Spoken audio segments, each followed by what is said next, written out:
누가복음 17장 11절부터 19절 말씀입니다. 우리 한 목소리로 같이 읽겠습니다. 시작. 예수께서 예루살렘으로 가실 때 사마리아와 갈릴리 사이로 지나가시다가 한 마을에 들어가시니 명이 예수를 만나 멀리 서서 손을 높여 이르되 예수 선생님이여 우리를 불쌍히 여기소서 하노니 보시고 이르시되 가서 제사장들에게 너희 몸을 보이라 하셨더니 저희가 가다가 예루살렘을 가는지라 그 중요한 사람이 하늘이 나온 것을 보고 큰 소리로 하나님께 영광을 돌리며 돌아와 예수의 발 아래 엎드려 감사하니 저는 사마리아인이라. 예수께서 대답하여 가시되 열 사람이 다 깨끗함을 받지 아니하느냐 그가 어느 이들이 있느냐 이 이방인 외에는 하나님께 영광을 돌리러 돌아온 자가 아니하시고 그들이 이르시되 일어나라 내 믿음이 너를 구원하느니라 하시더라. 아멘.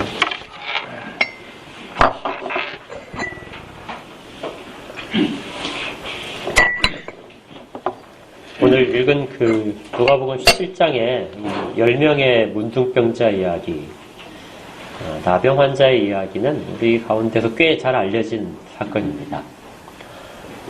특별히 여러분들 교회에서 그동안 이제 오래 신앙생활을 하시니까 이 본문을 감사와 관련되어서 굉장히 많이 설교들이 됩니다.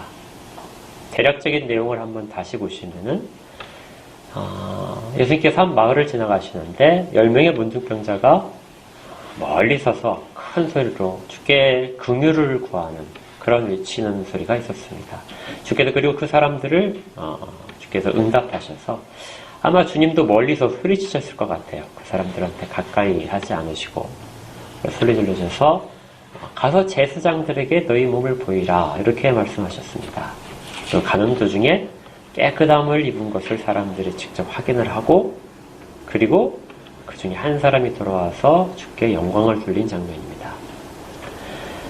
그래서 10명의 사람들 중에 은혜를 입은 10명의 사람 중에 돌아온 사람은 한 사람이었다. 그래서 은혜를 입고도 감사를 표하는 신앙이 드물다. 그 신앙이 참다운 신앙이다. 이렇게 우리가 많이 듣고 있습니다. 이 내용이 매우 유익하고 또 성경에서 말씀하고자 우리에게 전하고자 하는 내용 가운데 상당히 중요한 메시지들을 다 전하는 내용이 됩니다. 그런데 다만 아쉽게도 성령님께서 이 본문을 통해서 우리에게 전하시려는 내용 자체가 감사에 너무 치우치다 보니까 어떤 내용들은 조금 소홀히 되어서 우리 가운데 들어오지 않는 부분들이 좀 있는 것 같아요. 그래서 오늘 이 본문을 정하면서 우리 가운데 정말 이 본문을 통해서 받아야 될 하나님의 말씀이 무엇인가 하는 부분을 좀 깊이 같이 생각을 해보자 합니다. 이 본문 가운데 두드러지는 몇 가지의 단어들이 있는데요. 그 중에 하나가 믿음입니다. 주께서 말씀하실 때 19절의 말씀 가운데서 너의 믿음이 너를 구원하였다. 이 말씀이 분명히 있고요. 그러면 과연 그 믿음이 무엇인가 하는 부분에 대해서 우리가 본문 가운데, 이 사건 가운데서 발견을 해야 됩니다. 그런데 이 믿음에 대한 내용이 왜 갑자기 나왔냐면은 바로 그 앞에 주님께서 제자들과 하시는 말씀 가운데서 이 믿음이란 단어가 한번 나온 적이 있어요. 그러니까 이 누가복음 17장의 11절부터의 10명의 문둥병자 사건은 별도로 일어난 사건임에도 불구하고 성령님께서 누가라는 사람을 통해서 기록을 하실 때 이 순서에 따라서 본문의 어떤 사건들과 사건들 속에 이것을 담아놨다는 것이죠. 그래서 한 사건이 가진 의미가 그 사건만 가지고 살펴볼 수 있는 것이 아니라 그것이 기록된 상황 속에서 그 전체적인 메시지 속에서 살펴봐야 된다는 것입니다. 이 믿음이란 단어가 어디에 나왔냐면요. 5절에 나옵니다. 5절에 사도들이 주님께 이렇게 여쭈었어요. 우리에게 믿음을 더하여 주시옵소서. 그러니까 사도들이 우리에게 부족한 믿음이 무엇입니까? 하고 주님께 말씀드리고 그 부족한 믿음을 우리에게 더하여 주십시오. 이렇게 요청을 했습니다. 그리고 나서 주께서 이르시기에 6절에 너희에게 겨자씨 한 알만한 믿음만 있다면, 그러니까 겨자씨 한 알, 아주 작은 건데요. 그 겨자씨 한 알만한 믿음, 그것이 과연 어떤 믿음이냐? 그 믿음에 대한 답변이 이 11절부터 일어나는 10명의 문둥병 환자에 대한 이야기 속에 담겨져 있는 것이죠. 또 뒷부분에 보게 되면 이 19절의 이야기가 끝나고 나서 바로 바리새인들과의 이야기가 나옵니다. 바리새인들이 예수님께 물어봤어요. 하나님 나라가 언제 임합니까? 하나님 나라가 임할 때가 언제입니까? 하고 물어봤는데 그 질문에 대해서 우리가 유명한 것이 있습니다. 21절에 여기 있다 저기 있다도 아니고 하나님 나라는 너희 안에 있다. 이 사이에 이 본문이 있는 것이죠. 그래서 이 본문에서는 우리 가운데에서 감사보다는 믿음과 하나님 나라 사이의 어떤 일들을 보여주는 것이 이 본문이 본래 보여주고 싶은 내용입니다. 이걸 이제 발견하기 위해서 우리가 성경 본문을 조금 더 깊게 자세히 한번 살펴볼 필요가 있습니다. 오늘 설교 제목에도 제가 써놨는데요. 11절을 보시면 이렇게 돼 있어요. 예수께서 예루살렘으로 가실 때, 그러니까 주님께서는 예루살렘으로 자주 가셨습니다. 누가복음에서는 한 3번 정도 공식적으로 올라가신 기록이 있고요. 근데 그때마다 묘하게 다른 길로 가신 것을 기록하지 않고 갔다가 오실 때에도 사마리아 지역을 통과하시는 기록들을 많이 남겨놨습니다. 보통의 유대인들은 사마리아 지역을 부정하다고 생각을 했죠. 그래서 얼마나 부정한지 찾아보니까 당시에 그 랍비의 기록 가운데 하나는 사마리아 사람들은, 유대인들이 제일 싫어하는 음식이 돼지고기거든요. 근데 사마리아 사람들은 돼지고기와 같다. 그러니까 철저하게 그들을 피해야 된다. 물론 이방인보다는 조금 더 나은 지위를 차지하긴 했지만 같이 식사도 하지 못하고 그 집에 들어가지도 못하고, 그리고 같이 말하는 것조차, 아주 엄격한 유대인들은 같이 대화도 하지 않는 그런 곳이 이 사마리아입니다. 그런데 예수님께서, 그 주님께서 유독 그 장소를 자주 가셨어요. 그리고 지금 이 장면도 사마리아를 통과하시기 직전인 것 같습니다. 그런데 이 사마리아와 갈릴리 사이의 경계를 지나실 때 한 동네에 들어가신 것이죠. 이 한 마을에 들어가신 이 부분에서 멀리서 이제 소리가 들렸습니다. 소리가 나병 환자들, 문둥병 환자들이 10명이 예수님 만나서 멀리 소리치고 있습니다. 당시에 그 율법으로 따지면은 문둥병 환자들은 옷차림이 달라야 돼요. 그냥 보통 사람처럼 입을 수 없고, 레위기 13장에 보니까 자기의 옷을 찢고 머리를 풀고, 그리고 사람들이 근처에 오게 되면 나는 부정하다 이렇게 하면서 사람들이 자기에 가까이 오는 것을 막아야 했습니다. 그 책임이 이 나병 환자들에 있는 거죠. 그래서 옷차림에서도 충분히 표시가 났습니다. 10명의 문둥병자가 멀리 서서 소리를 치는 것이 들리고, 그들이 문둥병자인 것은 누구나가 다 알 수 있었습니다. 예수님과 제자들이 다 알았던 것이죠. 여기에 이제 우리가 먼저 이 마을에 대해서 알 수 있는 힌트들이 있습니다. 사마리아와 갈릴리 사이에 있는 마을. 사마리아에도 속해 있지 않고 갈릴리에도 속해 있지 않습니다. 갈릴리는 유대인들의 도시죠. 이방인들이 섞여 있지만 유대인들의 도시라고 봅니다. 그 유대인 지역과 사마리아 지역의 딱 경계면이에요. 그러면 이들은 어떻게 살고 있었을까요?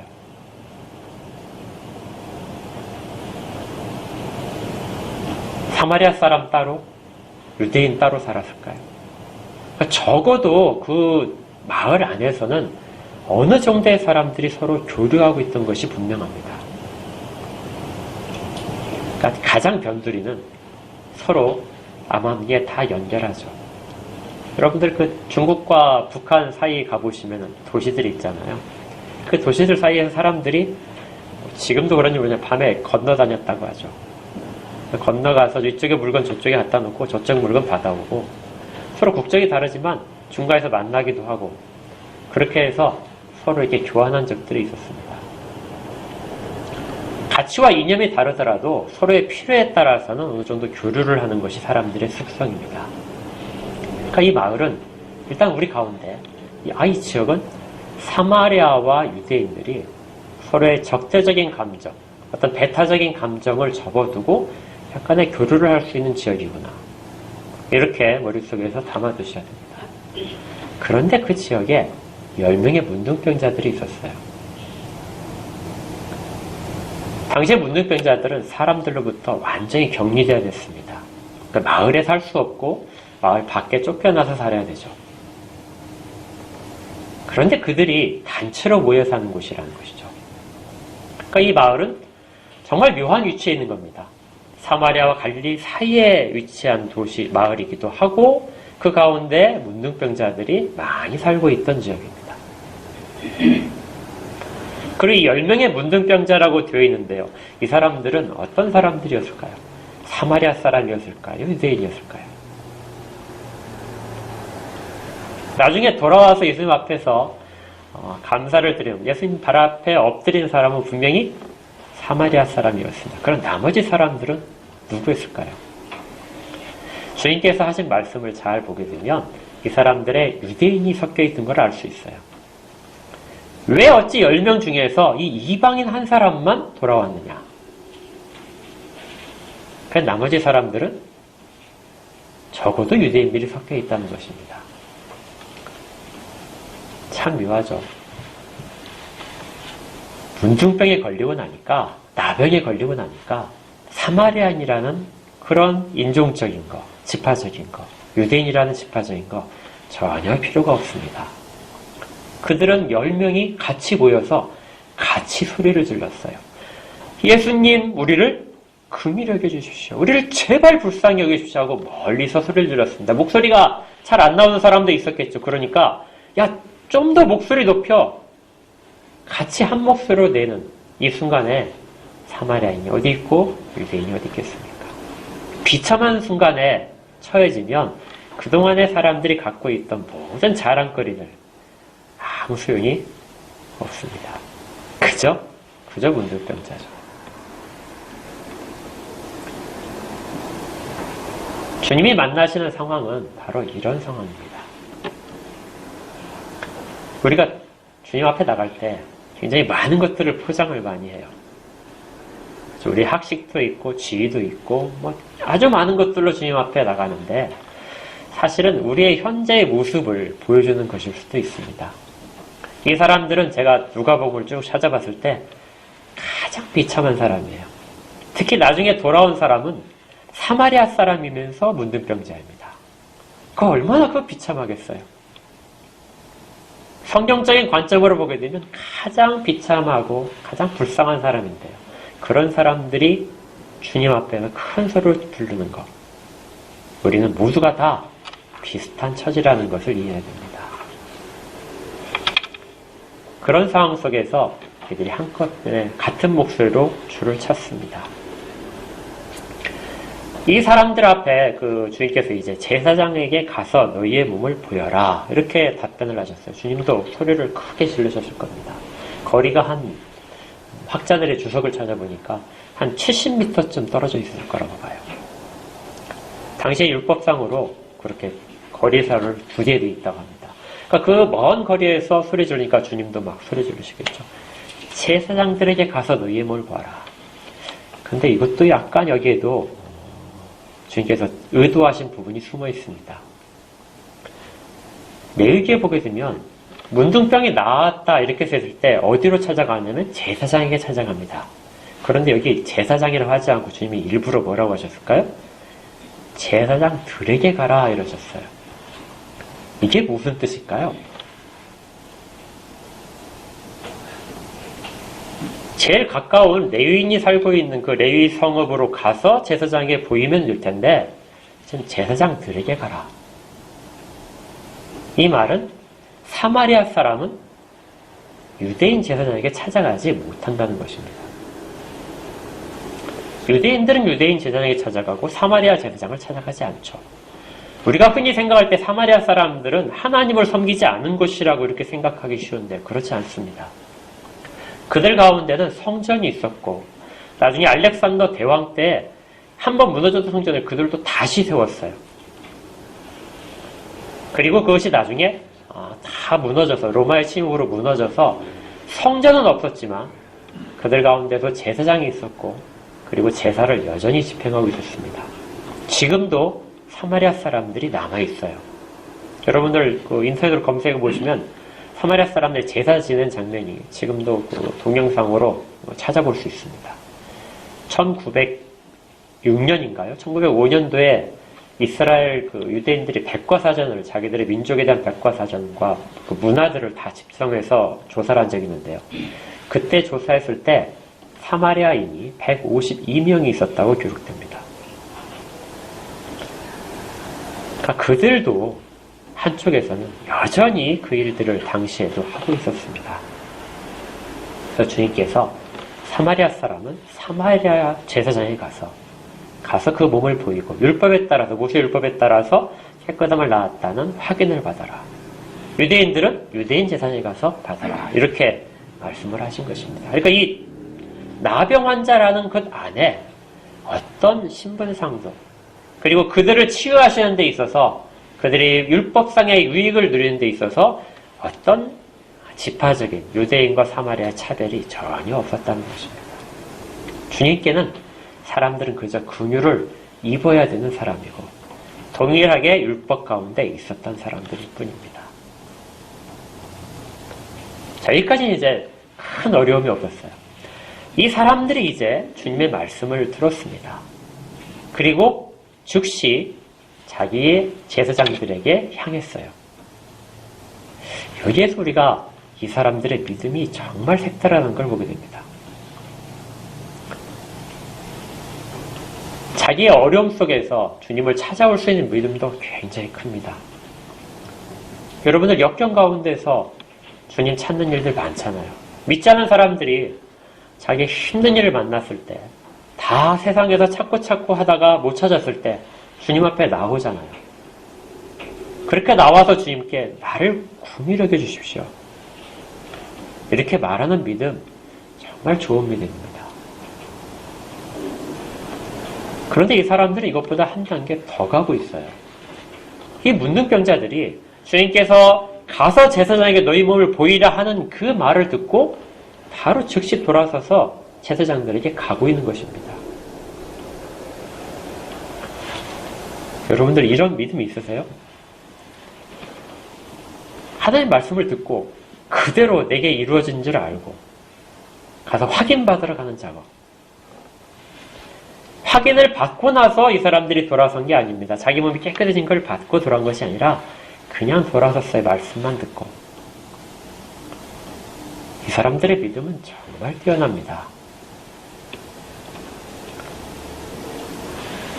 묘하게도 유대인들 가운데서는 이런 믿음이 기록된 적이 없어요. 여러분들 내 믿음이 크다. 내가 이스라엘 가운데 이만한 믿음을 본 적이 없다고 주님께서 말씀하신 그 부분들의 대상들이 다 누구냐면요. 칭찬받는 대상들은 다 이방인들이에요. 사마리아인이고 가나안 여인이고 사마리아 사람입니다. 그리고 백부장이에요. 제가 이 부분 본문을 보면서 정말 괴로웠던 것 중에 하나가요. 왜 유대인들에게는 이런 일이 없었을까? 유대인들의 기적들을 다 찾아보더라도 주님께서 손을 얹으시고 만지시고 뭔가를 하셔야 돼요. 그들과 접촉을 하셔야 됩니다. 그런데 이방인들에게는 그런 일을 하지 않으셨어요. 물론 이방인과 접촉하는 것이 율법상으로 허용되지 않는다. 이렇게 볼 수도 있지만 예수님께서 나병 환자를 고치실 때는 손으로 직접 만지셨거든요. 그러니까 율법상의 어떤 제한 조항이 예수님께서 이런 일을 하실 때 어떤 그런 방법적인 제한이 되지 않습니다. 그런데 주님은 늘 그렇게 말씀하시고 더 문제는 이방인들이 그렇게 말씀만 하시면 내가 낫겠습니다 하고 생각을 하고 있다는 거예요. 우리의 신앙, 제가 아까 당황스럽다 했잖아요. 이런 이적 기사를 볼 때 우리의 신앙은, 내 신앙은 지금 어느 쪽에 속해 있는가? 유대인처럼 직접 만져주고 그렇게 체험해야 되고, 이 유대인들의 묘한 습성인데 유대인들은 직접 가시적으로 자기 눈으로 봐야 됩니다. 그리고 직접 만져야 돼요. 직접 뭔가가 일어나야, 초기적 자연적인 일들이 일어나야만이 하나님의 임재를 그들이 인정을 하는 경향들이 있어요. 예수님의 제자 중에 도마라는 사람 있지 않습니까? 부활하신 주님을 보고 도마가 어떻게 하죠? 눈으로 봤으면 되잖아요. 근데 그 상태도 안 믿겨지는 거예요. 그 상처를 내가 직접 만져봐야 알겠습니다. 그러니까 주님께서 만져봐라. 이 만짐으로써 네가 믿게 된다면 만져봐라. 그러나 보지 않고 믿는 자가 더 복되도다.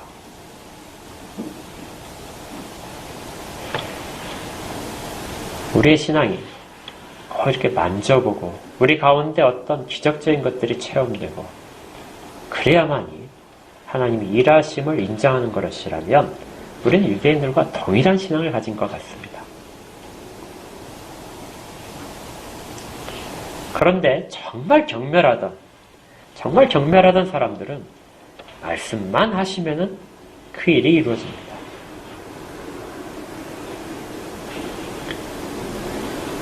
지금 예수님께서는 어떻게 보게 되면 이 일들을 통해서 정말 율법 가운데 문자적인 것들에 치우쳐져 있고 형식과 가시적인 것에 치우쳐 있는 모든 유대인들에게 경고를 하신 부분일 수도 있습니다. 이런 믿음을 가진 이 10명의 문둥병 제자들이 각각의 제사장들에게 보이기 위해서 떠났습니다. 근데 이제 여기서 이제 정말 문제가 생긴 거예요. 어떤 유대인들도 이해하기 힘든 일이 발생을 했어요.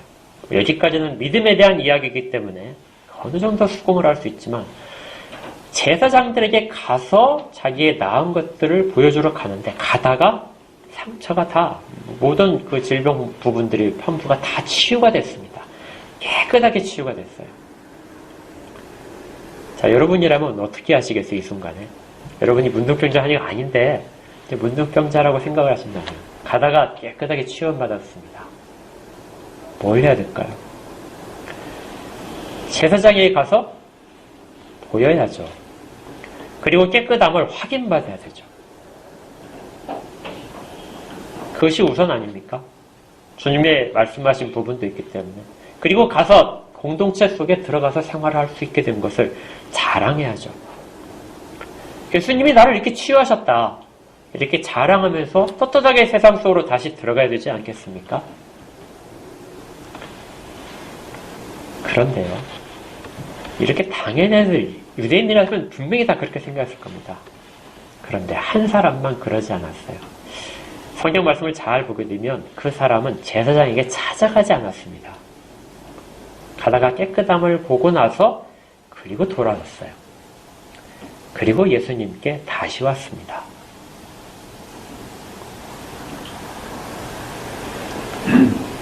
오면서 그는 하나님께 영광을 돌립니다. 영광을 돌리면서 돌아와서 주님 앞에 와서는 예수님 발 앞에 엎드려서 감사를 드립니다. 그는 이제 다시 사마리아 사람이라고 불려요. 앞에는 그냥 문둥병자 환자인데 그는 다시 깨끗해졌으니까 문둥병자가 아니라 사마리아 사람이 됐습니다. 그런데 그가 주님 앞에서 경배를 드리는 것이죠. 주님이 그 사람의 경배를 받으셨습니다. 그리고 나머지 사람들이 어디 있느냐 하고 물으신 거예요. 그리고 나서 이제 유명한 말씀이 일어나서 가거라. 그는 사마리아 마을로 다시 가야 됐을 겁니다. 그런데 내 믿음이 너를 구원하였다. 여기에서 이제 믿음이 나온 거죠. 이 믿음은 그가 예수님을 문둥병자였을 때 멀리서 소리치는 나를 긍휼히 여기시옵소서 하고 소리치던 믿음이 아닙니다. 주님께서 제사장에게 너희 몸을 보이라 하는 그 말씀을 듣고 믿음으로 치유받았다는 확신을 가지고 제사장에게 보이기 위해서 가던 그 믿음도 아니고요. 지금 여기 말씀하시는 믿음은 이게 진짜 겨자씨 같은 믿음인데요. 그 믿음은 주님 앞에 와서 경배하는 것입니다. 주님은 우리가 필요로 할 때 우리를 도우시는 분으로서 계시는 것이 아닙니다. 그렇게 하는 것들을 우리가 믿음이라고 하지 않죠. 주님은 우리의 경배를 받으실 분입니다. 특별히 여기에 사용되는 말들이요. 그 사람이 돌아올 때 하나님께 영광을 돌리면서 돌아왔는데 주님께서 이런 말씀을 하셨어요. 18절에 하나님께 영광을 돌리러 돌아온 자가 이 사람밖에 없다. 이 사람이 지금 누구 앞에서 엎드렸죠? 주님 앞에서 엎드립니다. 결국 지금 주님께서 말씀하시는 것은 진정한 믿음은 하나님, 예수 그리스도께서 하나님이신 걸, 하나님이 받으셔야 될 영광을 받으실 분이라는 것을 이 사람이 자기가 알았던지 못했던 간에 그 사람이 표현한 거에 대해서 그걸 믿음이라고 이야기하신 거죠. 그 믿음만이 사람을 구원에 이르게 합니다. 그래서 이것을 구원받는 믿음 혹은 구원받을 만한 믿음 이렇게 성경에서 말씀을 합니다. 하나님께 영광을 돌린다는 거 이거 우리 잘 생각해야 돼요. 가끔씩 연예인들이 무슨 스포츠 스타들이 큰 상을 받고 나서 하나님께 영광을 돌립니다 이렇게 하잖아요. 사람들 막 박수를 칠 때 그 박수 저한테 하지 말고 하나님께 영광을 돌린다 이렇게 말을 하는데 아주 좋은 신앙입니다.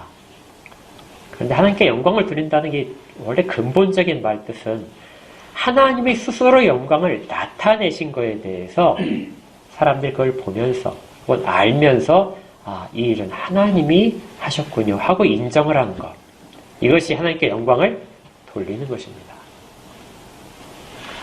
그러니까 하나님은 하나님의 일들을 하시면서 사람들이 알 수 있도록 하세요. 이걸 우리가 어려운 말로 계시라고 하잖아요. 계시를 하시는데 계시를 통해서 무엇을 나타내냐면 하나님이 어떤 분이신가를 나타내 주십니다. 이스라엘 백성들이 시내산 위에 있는 그 불과 구름으로 잔뜩 덮여 있는 그것들을 보면서 하나님의 영광을 보았듯이, 아니면 말씀 가운데서 성령의 깊은 체험으로 하나님의 영광을 깨달았듯이 이런 것들을 통해서 하나님이 알려주시는데요. 그것들을 통해서 하나님이 하셨습니다 하고 인정하는 것이 하나님께 영광을 돌리는 것이라고요. 그러니까 이것은 우리에게 유익되는 일들만이 포함되는 것이 아니라 우리 가운데 정말 좋지 않은 일들도 포함될 수 있습니다. 우리가 하나님의 말씀 가운데서 어긋난 부분들을 실행하다가 하나님의 징계를 받았어요. 자녀를 가르치시고 우리를 채찍으로 치셨습니다. 그런데 그 가운데서 하나님이 하신 일을 발견을 했어요. 하나님 이렇게 하셨군요. 제게 이렇게 징계하시는군요. 이걸 할 때가 뭐라고요? 하나님께 영광을 돌리는 거라고요. 제가 운이 없어서 이렇게 됐네요. 이것이 아니고요. 하나님이 하셨습니다 하고 인정을 할 때 하나님께 영광을 돌리는 겁니다. 그럴 때 비로소 우리의 모든 것들이 받쳐지는 거예요. 그래서 지금 이 사마리아 사람이 하는 주님 앞에서 하는 고백을 마틴 루터는 그는 예배자로 돌아왔다 이렇게 이야기합니다. 다른 사람들은 하나님의 능력을 체험하고 주님의 은혜를 체험해서 감격은 했겠지만 예배자까지 가지는 않았던 거죠. 진정한 예배는 하나님이 하나님 되심을 인정하는 것입니다. 그렇게 고백하기까지 온 사람이기 때문에 그가 구원받는 자다 이렇게 말씀을 하셨다는 거예요. 결국 이 부분은 하나님이 누구신가? 우리 주 예수 그리스도께서 하나님의 일들을 하시고 그를 통해서 당연히 삼위일체 하나님께 돌려야 될 영광을 성자로서 취하고 계시는 것들을 우리에게 잘 보여줍니다. 이걸 더 아주 분명하게 나타내는 것이 뒤에는 바리새인들과의 대화예요. 바리새인들과의 대화가 이어지는데요. 물론 다른 장소였을 겁니다. 다른 때였을 수도 있어요. 바리새인들이 하나님의 나라가 이 땅 가운데 임하실 때가 언제입니까? 하고 물었을 때 주님께서 하나님 나라는 볼 수 있게 임하는 것이 아니다. 이게 유대인들이 아주 습성이라고 그랬잖아요. 볼 수 있게 임해야 하나님의 나라가 임했다고 인정을 할 텐데 볼 수 있게 임하는 것이 아니다. 하나님 나라는 이곳에 있다, 저곳에 있다도 말할 수 있는 것이 아니다. 하나님 나라는 어디 있다고요? 너희 안에 있다. 이 너희 안에 있다는 이 말이 조금 어렵습니다. 너희 안에 있다는 말을 보통 어떻게 생각하냐면 이 단어 뜻이 그런 것이 있긴 한데요. 너희 마음 속에 있다. 이렇게 많이 이야기합니다. 이 단어 자체가 맞아요. 마음속이라는 단어 맞습니다. 그러니까 하나님 나라는 너의 마음에 이루어져 있다. 찬송가에도 그런 가사가 있잖아요. 그렇죠? 저 멀리 보던 하늘나라 내 마음속에 이루어지니 날로 날로 기쁘도다. 내 마음속에 이루어지는 하늘나라, 이렇게 이해를 할 수 있습니다. 그래서 마음속에서 하나님의 임재를 깊이 인정하고 그대로 따라 살려고 하는 이 모습 가운데서 하나님 나라가 드러난다는 것이죠.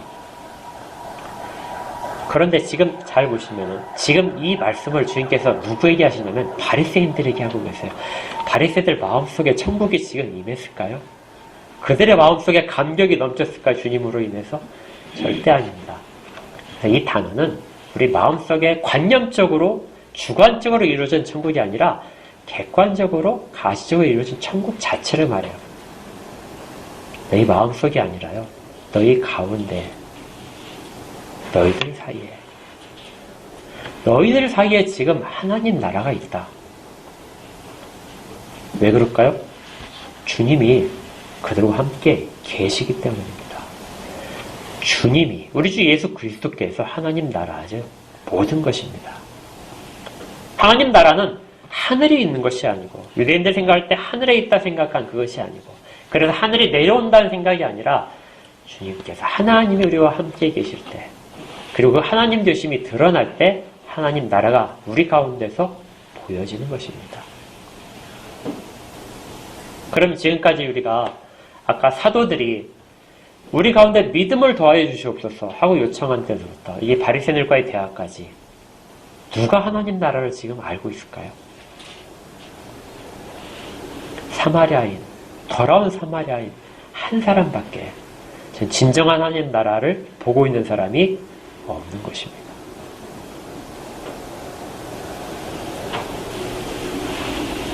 사도들에게 이건 하나의 숙제였어요. 그들은 계속해서 주님과 있었지만 하나님 나라를 항상 체험하지 못하고 있었습니다. 그래서 주님은 너희들 가운데 이미 임한 하나님 나라에 대해서 보여주시고 설명하시고 이런 기적들을 통해서 다른 사람의 고백들, 정말 가장 비참한 자의 입을 통해서 하나님께 영광을 돌리는 걸 받으심으로써 하나님 나라의 속성을 이야기하시고요. 그리고 장차 모든 자들이 보게 될 하나님 나라를 이어서 17장 뒷부분에서 설명하시는 것입니다. 지금 우리가 이렇게 예배 자리에 함께 있는데요. 우리가 서 있는 모습이 과연 어떤 모습이었는지를 한번 생각해 봤으면 좋겠습니다. 정말 예배자로 우리 주님 앞에서 주님 받으신 모든 영광 앞에서 그 은혜 가운데 우리가 들어와서 감격 가운데서 그렇게 예배자로 서 있는지 아니면 정말 형식적으로 예배를 드리고 또 흩어져서 다시 예수님 없는 그런 상황가로 다시 돌아갈 것인지. 이미 우리 주님이 이렇게 한데 영적으로 임재이신다고 항상 그렇게 이야기를 하는데 과연 우리는 예배 자리 가운데 우리 삶 가운데서 주님과 함께 너희 가운데 내가 있다. 하나님 나라 너희 가운데 이미 임해 있다고 말씀하시는 그대로 살고 있는지. 이것은 우리가 깊이 생각하면서 우리를 돌아봐야 될 필요가 있는 질문입니다. 분명하게도 주님께서는 이미 약속을 하셨어요. 내가 너희 가운데 있다.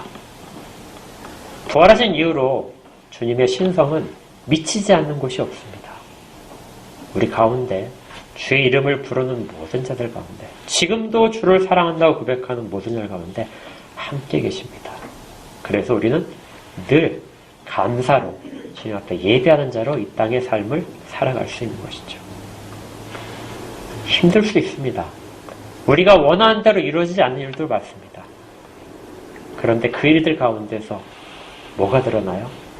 하나님의 일하심이 드러난다면 우리는 늘 하나님께 영광을 돌리면서 살게 되는 것입니다. 이 고백이 우리 가운데 늘 충만하게, 늘 잊지 않고 우리 입술 가운데 있기를 주 이름으로 축복합니다. 함께 기도하겠습니다.